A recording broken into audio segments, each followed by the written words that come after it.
Good morning everyone. आज के lecture का टॉपिक है cell coverage for signal and traffic. This is from unit 2 for EC 7 semester students course of cellular mobile communication. Cell coverage for signal and traffic. Cell coverage can be based on signal coverage or on traffic coverage. Cell coverage किस पे base होता है, signal या traffic coverage पे? Signal coverage can be predicted by coverage prediction models and it usually apply to a startup system. The task is to cover the whole geographical area with a minimum number of cell sites. हमारा setup ऐसा होता है कि हम minimum cell use करके maximum area को cover करें, maximum geographical area को सेल से कवर करें जिससे कि कम्युनिकेशन हो सके. The task is to cover the whole area with a minimum number of cell sites. Since 100% cell coverage of an area is not possible, the cell sites must be engineered so that the holes are located in the no traffic locations. इसलिए engineer की responsibility रहती कि जहाँ पे भी no traffic locations है वहाँ locate करके वहीं पे होल पॉइंट, लूप पॉइंट वहीं पे दिए जाएं. The prediction model is a point to point model which is discussed today. और कौन कौन से एनवायरनमेंट कंडीशंस आती हैं जो रिफ्लेक्शन और सिग्नल कवरेज में बाधा पहुंचाती हैं. तो उसमें कुछ ह्यूमन मेड स्ट्रक्चर हैं, कुछ नेचुरल टेरेन्स होते हैं. Human made structure open area, urban area, सब अर्बन एरिया जहाँ पे बिल्डिंग ज़्यादा होती हैं वो अर्बन एरिया, और जहाँ थोड़ा ओपन एरिया में बिल्डिंग काफ़ी दूर दूर होती हैं सब अर्बन एरिया में मिक्स्ड फॉर्मेट में होती हैं, मतलब बिल्डिंग्स कहीं क्लोज हैं कहीं थोड़ा दूर हैं. और नेचुरल टेरेन्स में ओवर फ्लैट टेरेन जैसे प्लेन्स हैं, मैदान है, ग्राउंड. ओवर हिली टेरेन जहाँ पे पहाड़ियाँ हैं. वाटर है, over water through foliage loss जहाँ जंगल है, पेड़ पौधे, वहाँ पे फॉलिएज एरिया कहलाते हैं. The result generated from the prediction model will differ depending on which service area is used. तो इस तरह से ह्यूमन मेड स्ट्रक्चर और नेचुरल टेरेन्स में ये प्रिडिक्शन के अकॉर्डिंग रिजल्ट नहीं आते हैं. कुछ रिफ्लेक्शन, डिफ्रेक्शन, ये सब इसकी वजह से सिग्नल फेड होता है, उनका भी कंसिड्रेशन करना पड़ता है. तो प्रोपोगेशन ओवर वाटर और flat open area.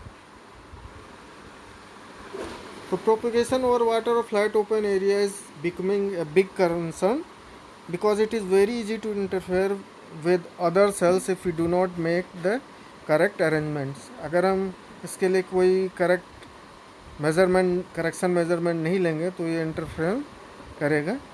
Interference resulting from propagation over the water can be controlled if we know the cause.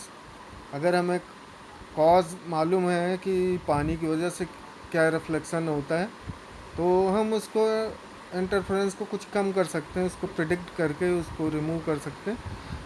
The permittivities epsilon r of sea water and fresh water are the same, but the conductivities of sea water and fresh water are different. Conductivity अलग होती. सी water की conductivity ज़्यादा होती क्योंकि वहाँ उस सी water में ions होते हैं काफ़ी ज़्यादा मात्रा में, फ्रेश वाटर में कम होती कंडक्टिविटी. और परमिटिविटी का जहाँ तक सवाल है वो लगभग दोनों में सेम रहती. Then sea water is equal to 80 - J84 and fresh water 80 - J0.021 based upon the reflection coefficients formula with a small incident angle. अगर परफेक्ट रिफ्लेक्शन है तो -1 होता है रिफ्लेक्शन कोफिशेंट. अगर हार्ड सरफेस है, परफेक्ट हार्ड सरफेस, तो उसका reflection coefficient -1 assume करते हैं. However, based upon the reflection coefficient formula with a small incident angle, Both the reflection coefficient for horizontal polarized waves and vertically polarized waves approach 1 because the 180-degree phase angle occurs at ground reflection point. The reflection coefficient is -1. ये hard surface के लिए ground reflection -1 होता है. Below this, in this figure, a model for propagation over water and hilly terrain is shown. Two antennas, one at the cell site and other at the mobile unit. यहाँ पे cell site पे एक tower पे antenna लगा हुआ और दूसरा जो मोबाइल यूनिट है, जो कार है मूवेबल, जो हिली टेरेन की ओर चढ़ रही है, उस पर एक मोबाइल यूनिट में एक एंटीना लगा हुआ. और वेल अबव सी लेवल से काफ़ी ऊपर है. Two reflection points are generated, first from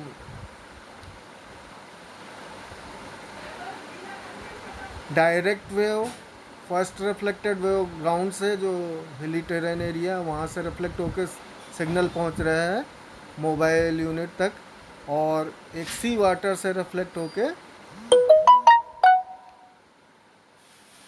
mobile तक पहुँच रहा है. तो इस फिगर में आपको दो रिफ्लेक्शन दिखेंगे. एक डायरेक्ट वेव जो ट्रांसमीटर, बेस ट्रांसमीटर रिसीवर से सीधे मोबाइल यूनिट तक पहुँच रही, और दूसरे ग्राउंड से रिफ्लेक्ट होकर हिली एरिया से और सी वाटर से.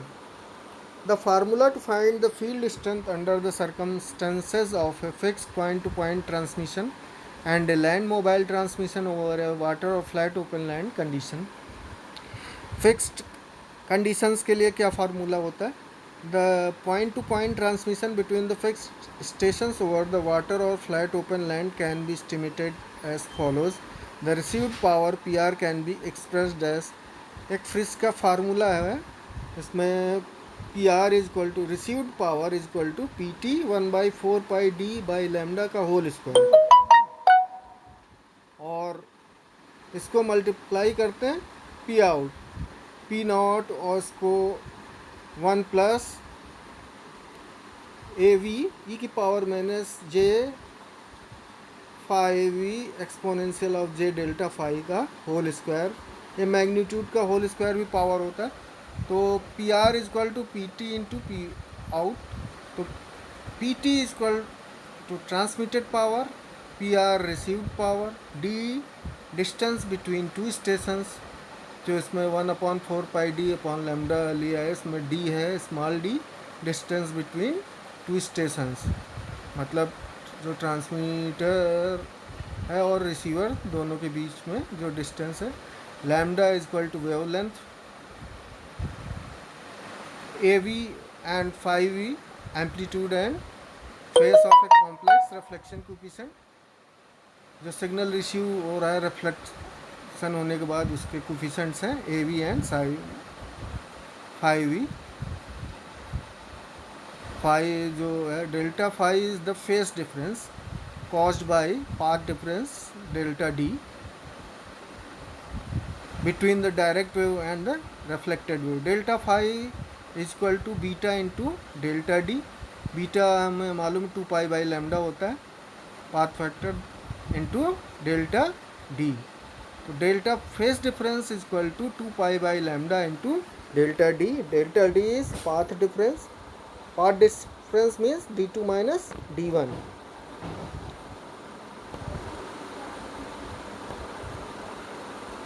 P naught is equal to PT upon 4 pi D upon lambda का होल स्क्वायर. ये फिगर में आप देख सकते हैं propagation between two fixed stations over water और फ्लैट ओपन लैंड. यहाँ पे आप देखेंगे H1 हाइट है ट्रांसमीटर टावर की, और उसके ऊपर जो स्मॉल H1 है वो एंटेना लगा हुआ, उसकी हाइट है स्मॉल H1. अब डायरेक्ट वेव जो आती है, वो सपोज करो मोबाइल यूज़र एक H2 हाइट पे है और उसका जो एंटेना, उसकी व्हीकल है जिस पे वो जा रहा है उसकी हाइट h2 है, स्मॉल h2 है, तो जो व्हीकल है उसकी इफेक्टिव हाइट h2 डैश है। जो मोबाइल सब्सक्राइबर है वो ग्राउंड से h2 डैश हाइट पे है, जो इफेक्टिव हाइट उसकी होगी h2 डैश, कैपिटल H2 और स्मॉल h2 का सम होके वो मिलेगी। तो आप देख सकते हैं एक डायरेक्ट वेव रिसीव कर रहा है सब्सक्राइबर और एक रिफ्लेक्टेड वेव ग्राउंड से रिफ्लेक्ट होके उसके रिसीविंग एंटेना तक पहुंच रही है। तो दो पाथ हैं, एक डायरेक्ट वेव पाथ और रिफ्लेक्टेड वेव पाथ। तो दोनों को कंसीडर करते हैं। द AVE की power -j5e are the complex reflection coefficient and can be found from the formula AVE की power -j5e equal to epsilon c sin θ1 minus epsilon c minus cos square θ1 का square root upon epsilon c sin θ1 plus epsilon c minus cos square θ1 का square root. ये Snell's law से ये formula आया reflection coefficient, और thereafter the equation then becomes received power PR equal to, अगर हम AV -1 लें reflection coefficient -1 से तो AV -1 है, और फेज डिफरेंस 0 अगर लें, when vertical incidence is small, theta is very small, then AV approximates to -1 and phi v is equal to 0, and thereafter the equation becomes PR is equal to PT upon 4 pi d lambda 4 pi d by lambda का whole square magnitude of 1 minus cos delta phi minus j sine delta phi का whole square. Cos theta minus j sine theta exponential function होता है e की power minus जे theta, जो उसका whole square करेंगे तो that is equals to P nought हमने देखा था, P nought is equal to P T upon 4 pi D by lambda का होल स्क्वायर होता है। P nought 2 minus 2 cos delta phi, ये सिंप्लीफाई करने पे आएगा। As delta phi is a function of delta D and delta D path difference है, delta D can be obtain from the following calculation. The effective antenna height at antenna 1 is the height above the sea level, h1 dash is equal to small h1 plus capital H1. The effective antenna height and antenna 2 is the height above the sea level, that is equals to small h2 plus capital H2. So h2 dash is equal to small h2 plus capital H2.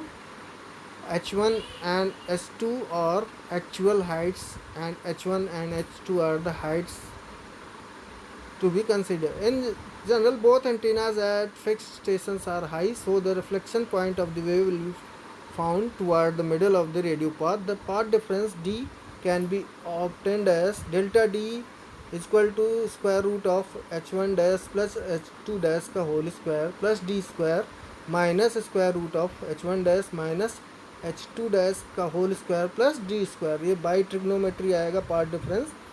दो D1 पहले calculate करेंगे, D1 की value आएगी square root of H1 का whole square plus H2 का whole square plus D square. उसमें जो triangle बन रहा है पाइथागोरस थ्योरम से इस जो डायगोनल निकालते हैं वो स्क्वायर रूट ऑफ,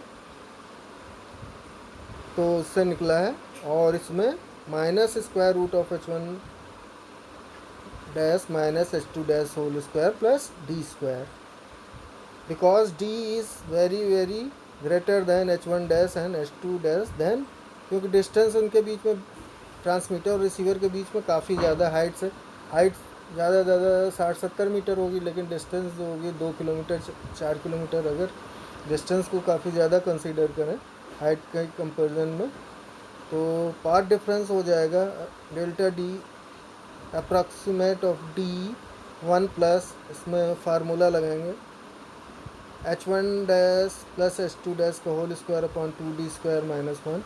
तो ये कैलकुलेट करके सिंप्लीफाई करेंगे 2h1 dash h2 dash upon d आ जाएगा। The equation thus becomes path difference delta phi equal to 2 pi by lambda into 2h1 dash h2 dash upon d that equals to 4 pi h1 dash h2 dash upon lambda d। तो path difference is equal to 4 pi h1 dash h2 dash upon pi d, d is distance between transmitter and receiver. Therefore we can set up 5 conditions. If PR is less than P naught, the received power is less than the power received in free space. Then 2 minus 2 cos delta phi is less than 1, तो delta five की value हो जाएगी less than pi by 3 that is equals to 60 degree. If P R is equal to 0 that is 2 minus 2 delta cos five 0 हो जाएगा, तो delta five is equal to pi by 2। Path difference जो हो जाएगा, phase difference जो हो जाएगा पाई by 2 हो जाएगा अगर रिसीव्ड पावर 0 है। रिसीव्ड पावर 0 जब 90 डिग्री वर्टिकली कोई पाथ होगा तो रिसीव्ड पावर 0 हो जाएगा। P R is equal to P naught कब होगा, जब 2 minus 2 cos delta five is equal to 1, जब कोई भी लॉस नहीं होगा, पूरा हमें परफेक्ट सिग्नल मिल रहा होता है, तब P R is equal to P O. Delta five then calculate करेंगे तो 60 डिग्री या pi by 3 60 degree. 60 degree path पे सबसे अच्छा रिसीव्ड पावर मिलता है। If P R is greater than P O, ये 2 minus 2 cos delta five is greater than 1, तो ये ग्रेटर देन 1 कब होगा, जब डेल्टा फाइव की वैल्यू पाई बाई 3 और 5 पाई बाई 3 के बीच में होगी। P R is equal to 4 P out that is 2 minus 2 cos delta phi equal to maximum और delta phi equal to pi. That is the end of lecture. आज के लिए इतना ही लेक्चर में।